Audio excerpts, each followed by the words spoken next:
Sup nerds? Today we will be looking at this dashing guy, the trimui brick.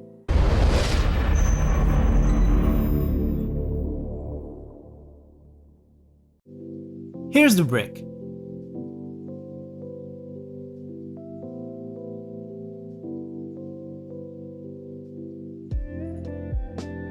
Just briefly going through it, we think everything is on micro switch instead of soft membrane, so everything has a nice little click to it.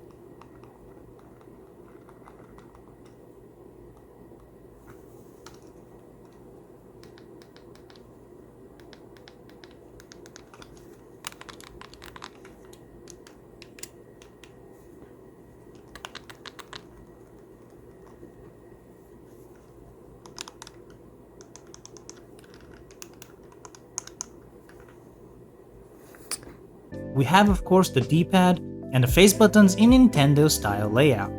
There's start and select. The menu button is all the way on the left instead of the center. One micro SD slot, reset button, USB-C charger, that little hole is the microphone, and the audio jack. Still micro switches on the volume up and down. Back to the front, and we have LED backlit configurable buttons, which do nothing on their own, but you can set them up to different things like fast forward, overlay, save and load state, and other emulator options.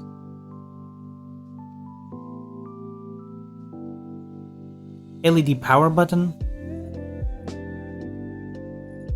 a toggle switch, which on this particular device currently only mutes the volume. We are waiting on a custom firmware to adjust it to other things though.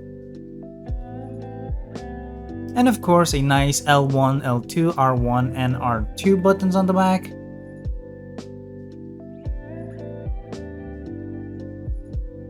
As well as a light bar on top. Maybe the idea here was to simulate seeing the cartridges slotted from the top, like a Game Boy cartridge, to give that nice classic aesthetics. There's a nice textured feel to the back of it, and a metal plate here to dissipate heat from the back of the screen. Which does get quite warm, but it is in a good spot, because it is in a place where you won't be touching, so it does take the heat away from where the controls are. So despite this being a device without any active cooling, it is a pretty cool design. Aside from these shoulder buttons, they also give you some free alternate ones for you to swap at your own convenience. There are these angled ones, and then there are these lower profile with a tiny bit of longer edge ones. They sort of give you a better grip.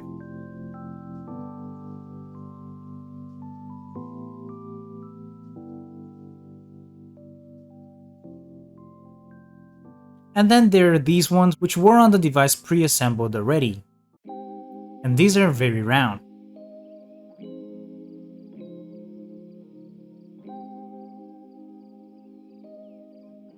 There's also dual stereo speakers on the front, and they are surprisingly loud. There's also the OTG USB-C at the back. This one is not for charging. So this brick currently has custom firmware for PackUI, the one Russ from Retro Core Games made a small snippet about. Let's take it out of sleep mode. Boots into MIUI menu. And it just has these consoles with a brief artwork on them. But this device also has Wi-Fi and shows you the battery life at the top right. And it does have support for artwork.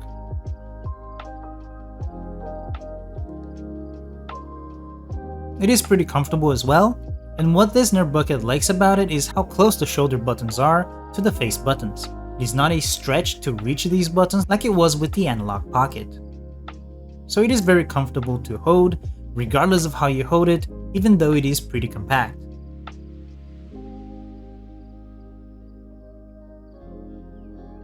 Let's do a speaker test now.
So low, medium, and high actually have pretty good range to it.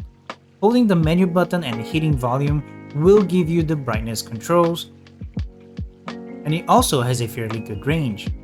It is not perfect, but quite impressed with it, especially because there are other display options which we can get into later.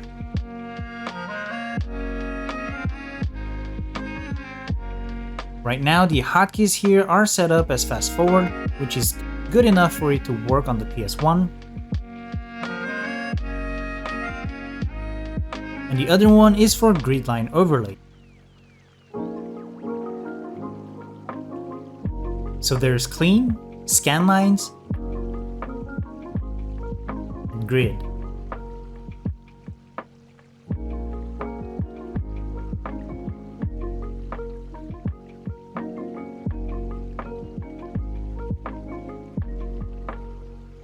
And since this is on the MIUI, every emulator will have this, which is really nice.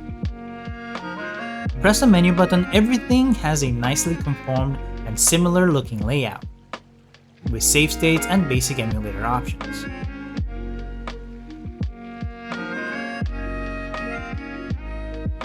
This is just how this nerd bucket wanted to scale it, to have everything adjusted to be as close as integer as possible, or exact integer scaling. Sharpness and softness, CPU speed for battery saving,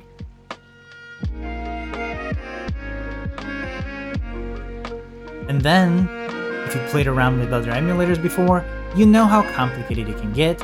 They do give you a lot of options here using Swan Station Core for the main arch. Your configurable controls,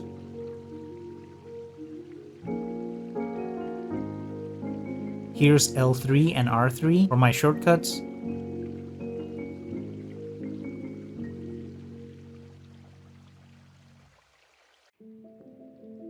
The IPS display is pretty nice. It does have really good viewing angles.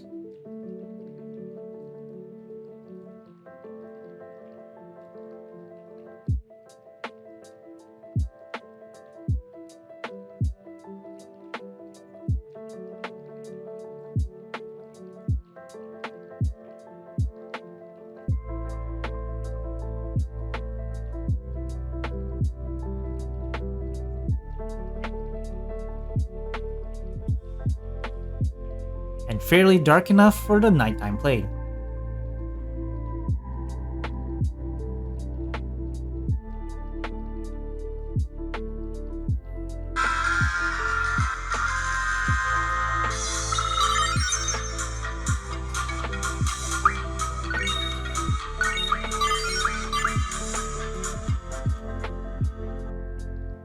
It does get pretty loud, so this nerd bucket never plays it on full volume.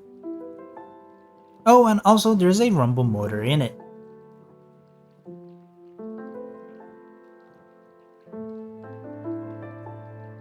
Let's take a look at this. I'm going to save now, after just getting level 9, and you can see that the time here is at 27 minutes.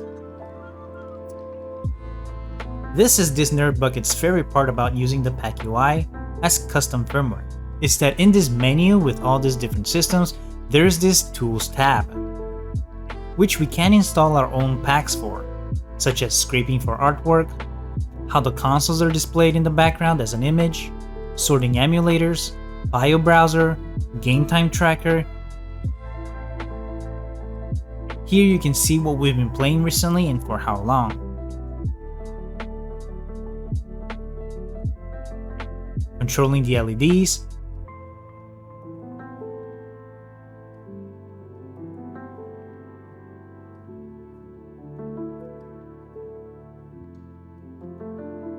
and my favorite part, it is that it supports Syncthing, which is a small application which lets you upload your own folders and files through a web browser, so that you can basically set up your own cloud sync. So that because of this Syncthing,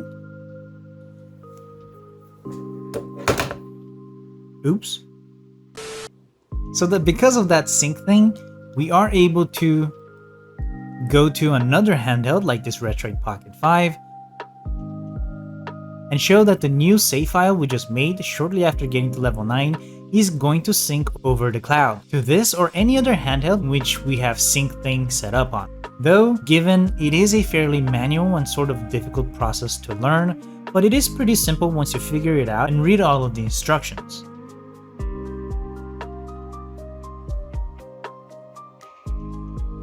And there it is, level 9 at 27 minutes.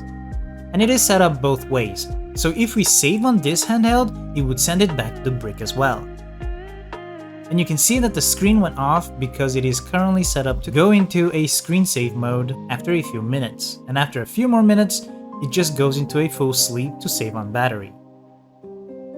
But it works the same way, in which a simple press of the power button will turn it back on. It is pocketable, it is thin, it's comfy. You can see the size comparison to the Retroid Pocket 5, which in itself is already a fairly pocketable device.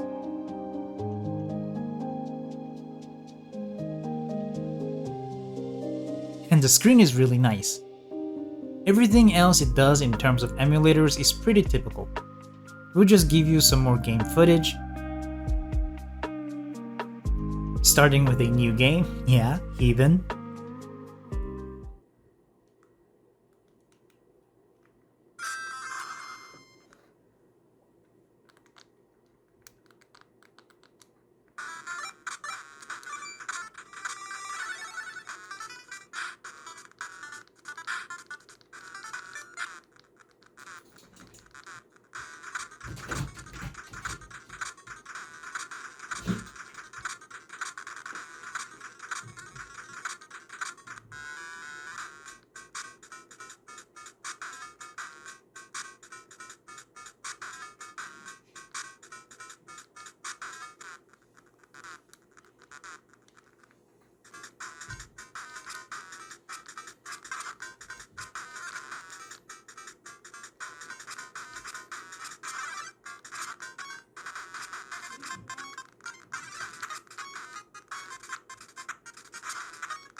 So yeah, it is pretty cool. We can do other emulators like N64, Dreamcast, and DS, but not perfectly without compromises like these ones. Everything up to PlayStation 1, it does play well like the stock consoles would. And shout out to the dev who installed this little BitPal application here. This little guy gives you gaming challenges and an experience point for beating his missions. So we'll start a new mission with him. So it will usually have you play specific games for a certain amount of time, or to get a certain achievement, and then give you fun facts about it.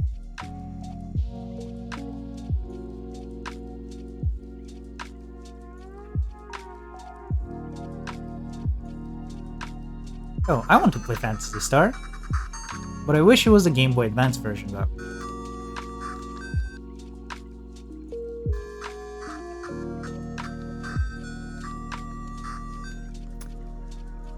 Anyway, once you quit from the surprise game BitPal, it will show you the game that you were on, and you can just resume back to it real quick.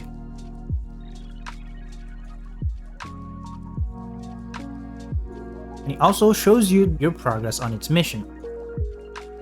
And yeah, it's just a nice little device. Well, that's all we had to say and show about this little device. So remember, always nerd on.